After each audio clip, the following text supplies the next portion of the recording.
You know. 11 months ago on this program, President Volodymyr Zelensky told me that his goal was to remove all Russian troops from Ukraine.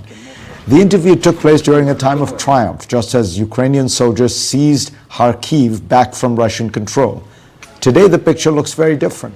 Ukraine is evacuating civilians from Kharkiv as Russia mounts an aerial bombardment of the territory. Western officials have expressed disappointment in a much-vaunted counteroffensive which began in June. Ukraine has only taken back an estimated 100 square miles of territory since then. So why does the counteroffensive seem to be faltering? And does Ukraine have a chance of gaining more ground? Joining me now to discuss is Alina Polyakova, the president and CEO of the Center for European Policy Analysis. Welcome, Alina. So tell us, if we are right that the counteroffensive is not going as well as people had thought, what is the central reason? Is there a central reason? You know, the expectations on the counteroffensive were, from the start, I think, unreasonably high. And there's really two main reasons for that. One, Ukraine has never had complete control over its airspace. And if you think about carrying out a land counteroffensive, which is, of course, what the Ukrainians are doing, while being bombarded from the air, constantly encountering mines, no U.S. military operation would be carried out in the same way without complete air superiority. So that's one significant challenge that is really slowing down the Ukrainians. And the second reason I think that's equally as important is that after many colossal blunders in terms of its tactics and operations, the Russians have now also adapted to a long drawn-out conflict, and they are now in the position of defending territory, which in some ways is easier than taking back territory. And those are, I think, the two main reasons for why we are seeing the kind of on-the-ground dynamics that have disappointed some Western officials. So that raises this very difficult question going forward, right? Which is that the Russians are now defending.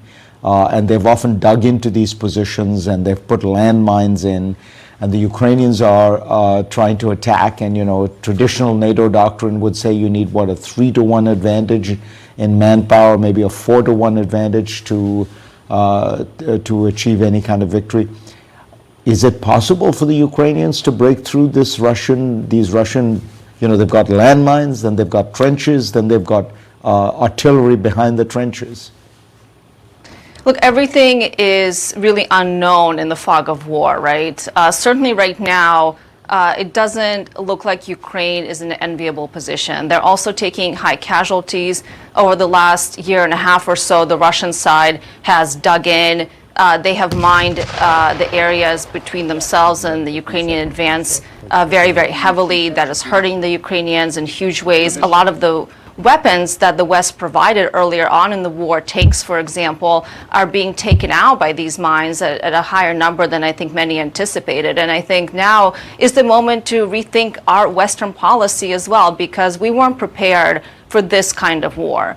We were supplying Ukrainians with weapons to at least be able to defend themselves, but we weren't supplying them with the kind of weapons they need to be able to launch a proper counteroffensive, which first and foremost means high, long-range missile capabilities so they can disrupt Russia's supply lines behind the front lines. They are very limited in their ability to do that. So never say never, but I do think the outlook does not look positive for Ukraine over the next 3 to 4 months. When you talk to Biden administration officials, they usually have two arguments as to why they haven't done more faster.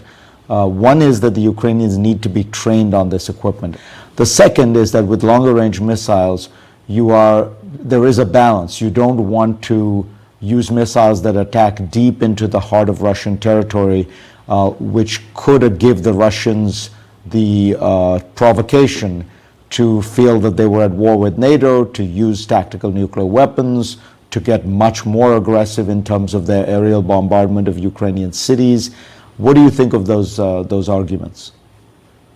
The argument that we're going to somehow provoke Russia beyond what it's currently already done, I think this is a red herring, frankly. Mainly because I don't think there's a high chance that the Russians will go towards the nuclear decision. We have managed that nuclear escalatory risk very, very effectively, and the Biden administration deserves a huge amount of credit for that, certainly.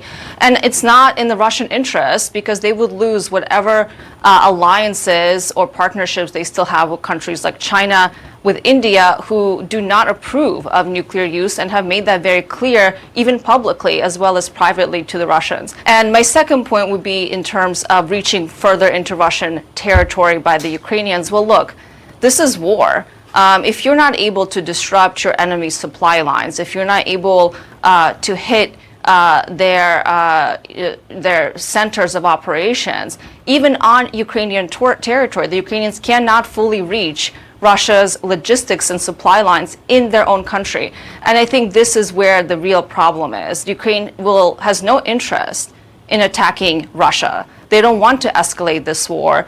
As President Zelensky said on your program, they want to take back their own territory. And currently they don't have the reach to be able to truly fight this war in the way that any Western military would have in a similar environment. Alina, that is incredibly enlightening. Thank you so much. Thank you, Fareed. Next on GPS, Niger and the global implications of one more coup in West Africa.